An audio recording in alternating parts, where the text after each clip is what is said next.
हिंदुस्तान में बहुत सारे लोग इस बात से भयभीत हैं कि कोरोना वायरस के लिए ढेर सारे टेस्ट नहीं हो रहे हैं। यही वजह है कि ढेर सारे मामले भी सामने नहीं आ रहे हैं कोरोना वायरस पॉजिटिव के। तो आप सभी की जानकारी के लिए बता दूं कि खबर खुशखबरी वाली है। हम लोग पिछले 2-3 दिनों से 25,000 से ज्यादा टेस्ट कर रहे हैं डेली बेसिस पे। इतने कई सारे एडवांस देश भी नहीं कर रहे हैं। हेल्थ मिनिस्ट्री की माने तो आज तक 3.25 लाख से ज्यादा टेस्ट हो चुके हैं अपने देश में, और सबसे ज्यादा टेस्ट हुए हैं महाराष्ट्र में और सेकंड नंबर पे तमिलनाडु में। बता दूं कि चाइना से रैपिड टेस्ट किट आने वाला है इंडिया में, और 50,000 की संख्या में आएगा सबसे पहले मध्य प्रदेश में। टेस्ट की इंपॉर्टेंस बहुत है, क्योंकि दोस्तों जितने ज्यादा टेस्ट होंगे उतने ज्यादा कोरोना वायरस पेशेंट सामने आएंगे। ये भी बिल्कुल जस्टिफिकेशन वाली बात है। यूएसए के स्टेट डिपार्टमेंट ने सतर्क किया है दुनिया को कि चाइना एक और नया बवाल फांद रहा है। ये बवाल है न्यूक्लियर टेस्ट को लेकर। न्यूक्लियर टेस्ट इस समय हमारे दुनिया में नहीं अलाउड है। पेंडेमिक के टाइम नहीं किया जाता है किसी भी प्रकार के न्यूक्लियर बॉम्ब का प्रशिक्षण। 2019 से लॉप नूर इलाके में चाइना में बहुत ज्यादा एक्सावेशन का काम चल रहा है, और वो एक्सावेशन का काम अभी तक थमा नहीं है। यूएसओ को इसी बात पे डाउट है कि लॉप नूर में न्यूक्लियर बॉम्ब का प्रशिक्षण किया जा रहा है। लॉप नूर चाइना में न्यूक्लियर टेस्ट के लिए ही बनाया गया है। चाइना में जितने भी न्यूक्लियर टेस्ट होते हैं वो लॉप नूर इलाके में ही होते हैं। इस वजह से संदेह और भी ज्यादा बढ़ता है।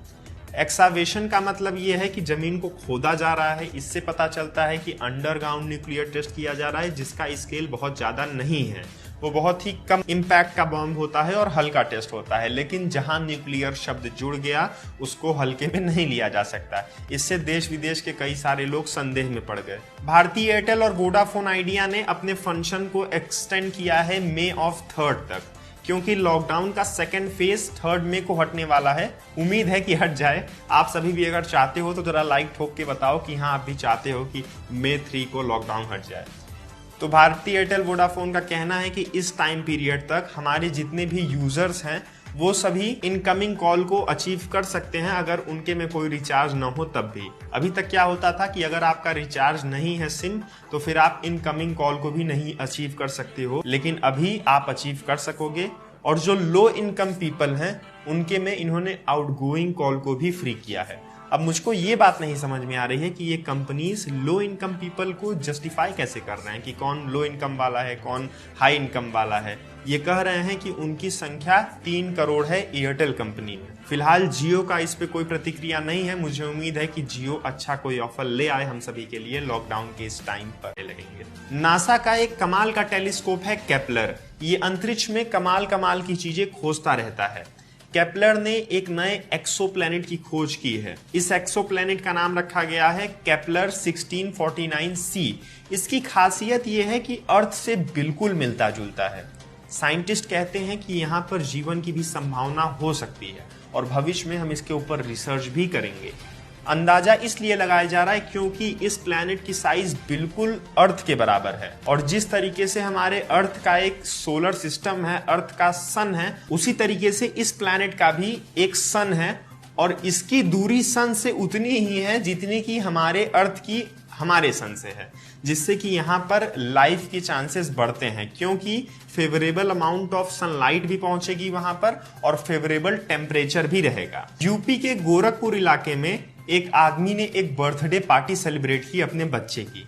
इस बर्थडे पार्टी में 50 से 60 लोग आए भी, और इन्होंने इसकी video clip internet social media पर भी डाली। वीडियो वायरल हुई नहीं कि पुलिस इनके घर पहुंच गई और लॉकडाउन के नियमों का पालन न करने के लिए इनके खिलाफ केस दर्ज हुआ। इन जनाब का नाम तो नहीं क्लियर है, लेकिन ये जिस सोसाइटी में रहते हैं बहुत सारे लोग इनको मना कर रहे थे कि पार्टी न होस्ट करो।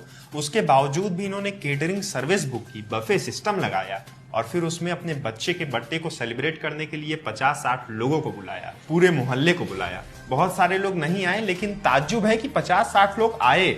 इनको तो अपनी जान प्यारी नहीं है, लेकिन उनको भी नहीं है। इस बात को देख के लगता है कि अपने देश में नमूनों की कमी नहीं है। आप सभी से यही इल्तिजा है मेरी कि बर्थडे पार्टी जैसी चीजों को अभी के लिए पोस्टपोन रखें। लखनऊ AKTU के एफिलिएटेड जितने कॉलेज स्टूडेंट हैं वो सभी ध्यान से सुने। 2.5 लाख से ज्यादा स्टूडेंट्स के लिए 9,000 से ज्यादा फैकल्टी मेंबर्स ने 2,800 ऑनलाइन लेक्चर्स अपलोड किए। इन लेक्चर्स का इस्तेमाल करके बच्चे अपनी पढ़ाई कैरी ऑन कर सकते हैं। ये बात जान के मुझे काफी खुशी हुई कि कॉलेज, प्रशासन, सरकार सब ध्यान दे रही हैं एजुकेशन का इतने कठिन परिस्थिति में भी। तो अगर आप ऐसे कॉलेज में पढ़ते हैं जो कि AKTU से एफिलेटेड है तो फिर आप इन लेक्चर्स का इस्तेमाल कर सकते हैं, अपनी पढ़ाई को जारी रख सकते हैं। बहुत सारे बच्चे परेशान हैं कि जो हमारे सेमेस्टर्स के एग्जाम होने थे, फाइनल एग्जाम्स होने थे, वो क्या लॉकडाउन खुलने के तुरंत बाद हो जाएंगे।